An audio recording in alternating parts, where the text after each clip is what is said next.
SUI has been one of the best performing layer 1 tokens this cycle, even amongst the massive drawdowns we have seen across the board. And from early January alone, this altcoin has pulled back about 63%. However, if we actually measure the price performance of SUI from the local bottom made in the altcoin market from August of last year, this altcoin is still up 350% from those levels.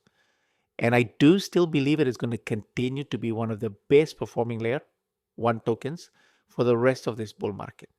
Now, we did see some really interesting news for SUI as Canary Capital has actually just filed for a SUI ETF with CBOE. And this comes after it was initially confirmed that the first ever SUI ETF was filed and acknowledged by the SEC. So in today's episode, we're going to break down why this could be a massive step in the right direction for SUI, for getting that institutional adoption, and break down the price action for this altcoin to wrap up the video.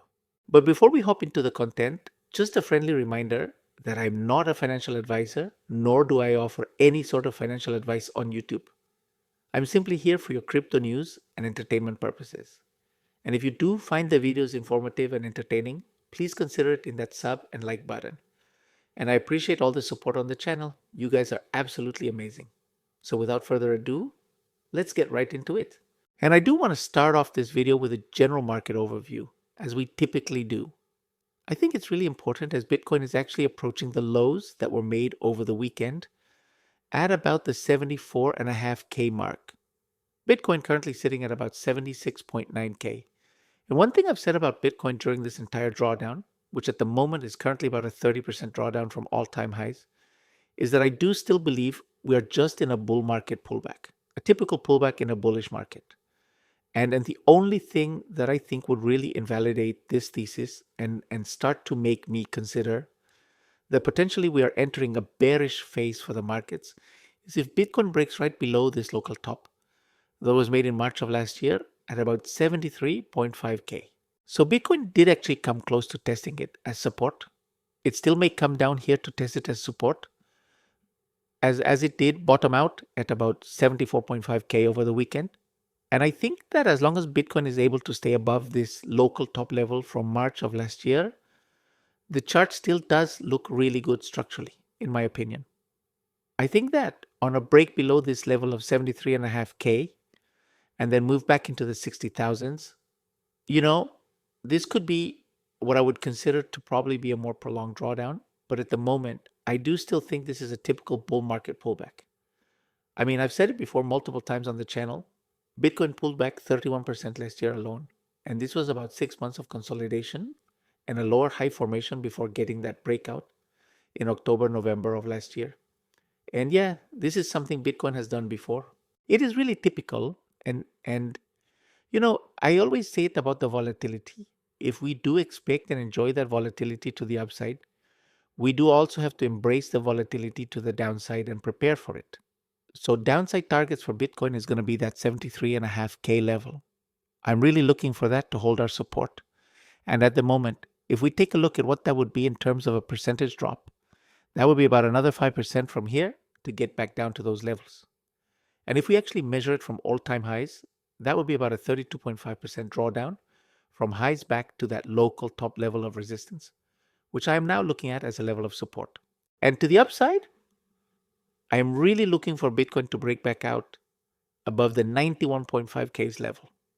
If we actually go ahead and take a look on a year-to-date basis, take a look at the daily candles here.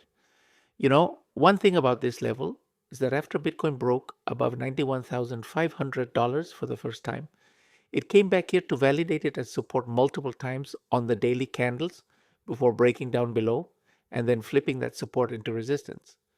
So, looking on longer time frames, which is what I tend to look at when it comes to Bitcoin, that's really the two key levels I'm looking for. Pretty big range, but we are in the bottom half of that range. So 73.5K as support and 91.5K as resistance. Also worth noting that the bull market support band is currently sitting in and around that range bound between about 87K and 94K. So you can see here that 91,500 does sit in the middle. Not exactly in the middle, but in between the bull market support band. So let's hop into the SUI news next.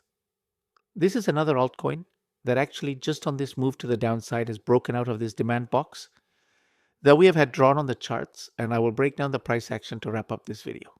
But I do want to take a few minutes to talk about the Canary Capital SUI ETF.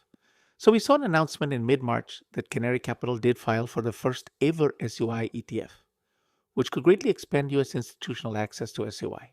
So basically the SEC did acknowledge this, which is a big step in the right direction in terms of just getting a formal ETF approval that would allow the fund to trade on a US public exchange. And we did just get news from Cointelegraph that Canary has filed for a SUI ETF with CBOE. So CBOE is one of the biggest derivatives and exchange networks. They offer stocks, derivatives, forex, and digital assets across North America, Europe, and Asia Pacific. They actually have the first listed options contract to VIX futures. And yeah, this is just a massive, massive company right here, and a really big step in the right direction for SUI to get that institutional adoption. So you can see here that they plan to launch new CBOE FTSE Bitcoin Index futures, further expanding their Bitcoin derivatives offerings. It looks like they really are looking to expand on the crypto investments that they are offering through their exchange. And given that SUI is the 16th largest crypto in the world, with a market cap of 6.41 billion, I do think that, they would welcome inflows from this as well. And again, it's really just a matter of, filing for the SUI ETF. And then this is easily accessible to people in brokerage accounts. The same ones they're buying their stocks in, the same one they can now buy the Bitcoin ETFs in. It'll be just as easy to also add a SUI to their portfolio without having to go through an exchange. So I will be keeping an eye on these ETF filings. And now it's worth noting, and I do think that the more time goes on and the more we see these altcoin ETFs filed, that it'll probably be seen as less bullish. Like the Bitcoin ETF was the entire narrative right over here in 2023. Then we saw the approval for that, and that went through. And yeah, now that narrative really isn't a thing anymore.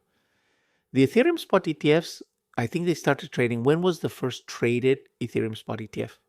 So that was about mid last year. And if we actually take a look at the Ethereum chart, since mid last year, Ether is down a considerable amount from then. So, like Ether was trading in the mid 3,000 range, I believe, around the time of that ETF approval.